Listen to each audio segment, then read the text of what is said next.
Kalau bisa kami dijelaskan apa ceritanya kantor Kejaksaan Agung itu dikepung oleh pasukan coklat atau Brimob, pasukan Brimob. Sampai saat ini belum ada penjelasan.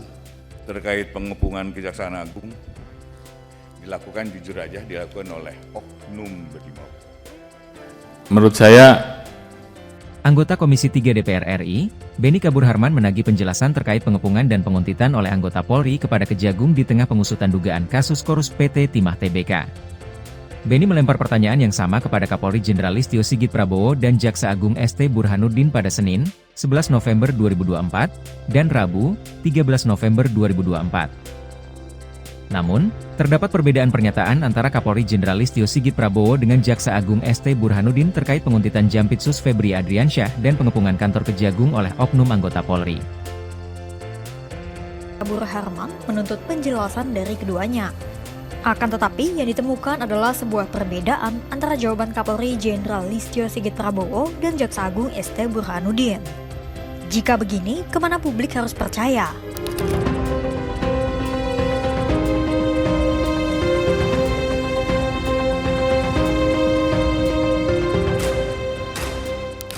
Sebelumnya, mari kita kilas balik pada Mei 2024.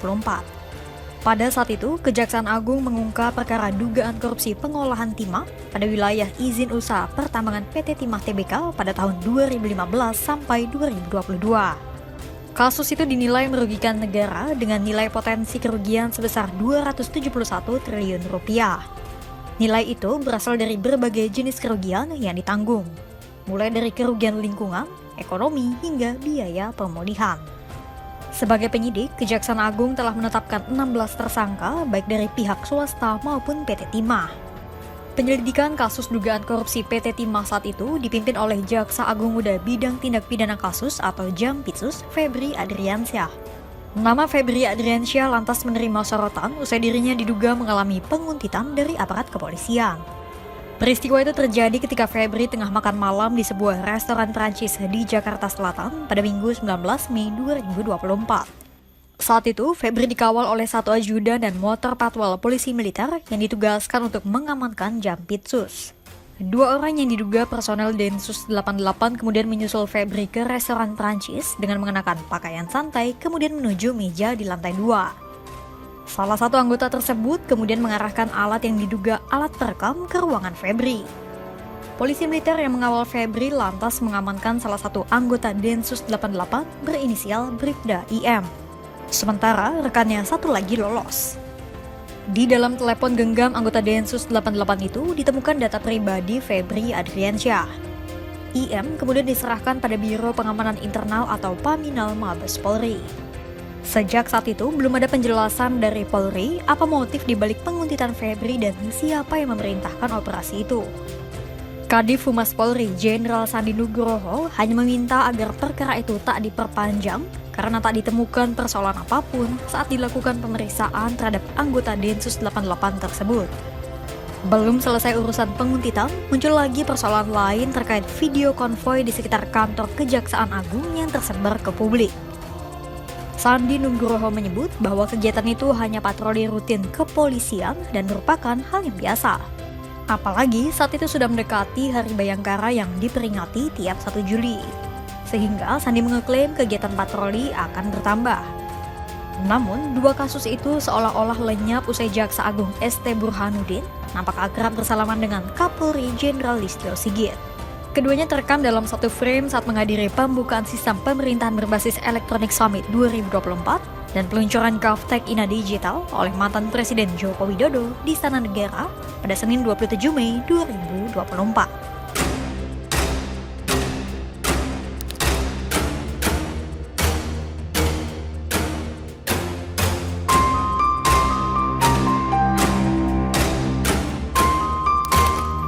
Anggota Komisi 3 DPR RI Beni Kabur Harman yang mengendus tak adanya kejelasan dari dua kasus itu lantas menagih penjelasan dari ST Burhanuddin dan Listio Sigit. Pertanyaan diajukan terlebih dahulu kepada Listio Sigit yang melakukan rapat kerja bersama Komisi 3 DPR RI pada Senin 11 November 2024. Pertanyaan saya adalah, pada saat Kejaksaan Agung menangani kasus timah,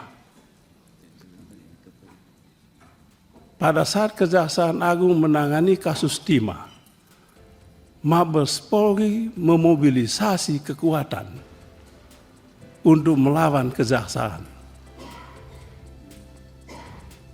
Pertanyaan saya, ada apa Bapak?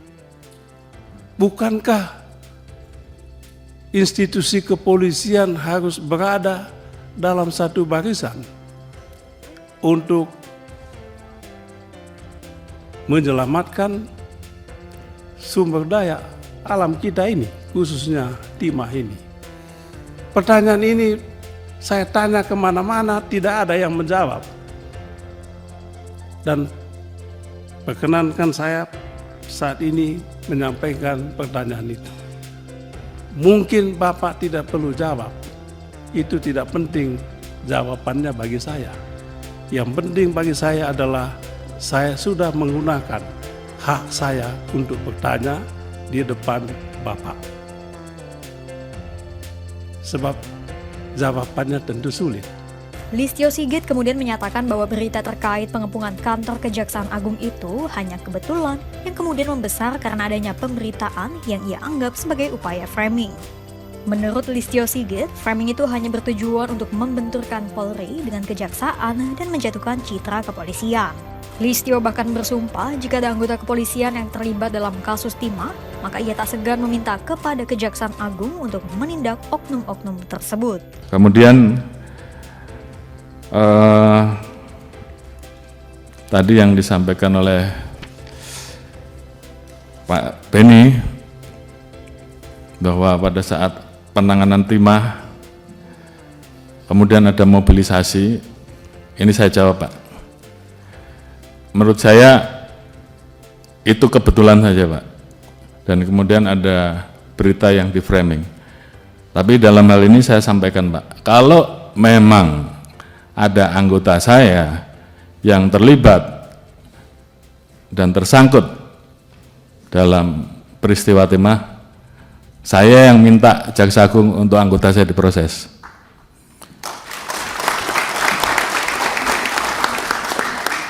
Sebaliknya, kita juga sama-sama berkolaborasi, bekerja sama, sehingga masalah pengelolaan timah tersebut betul-betul ke depan negara jangan dirugikan.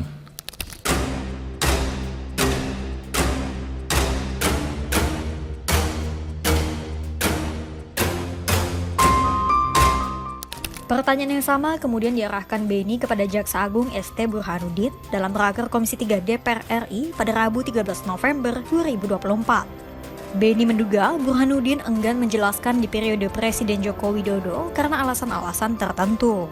Namun di era kepemimpinan Prabowo Subianto, Beni menyatakan seharusnya keengganan itu sudah tak ada lagi. Ada dua fenomena yang muncul ketika Jaksa Agung menangani kasus timah, dan kami mohon penjelasan. Yang pertama adalah, kalau bisa kami dijelaskan apa ceritanya kantor Kejaksaan Agung itu dikepung oleh pasukan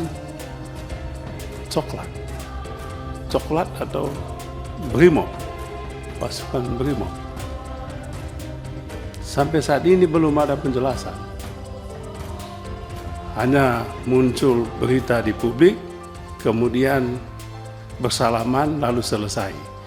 Tapi apa peristiwa yang sesungguhnya? Publik ingin mendapatkan penjelasan yang sejelas-jelasnya. Saya yakin Pak Jaksa Agung tidak punya keengganan untuk menjelaskan ini. Kalau pada periode yang lalu enggan menjelaskan itu masuk akal. Tapi di era baru ini saya yakin keengganan itu tidak ada lagi. Oleh sebab itu inilah momentum yang pas bagi Jaksa Agung untuk menjelaskan ini selengkap-lengkapnya.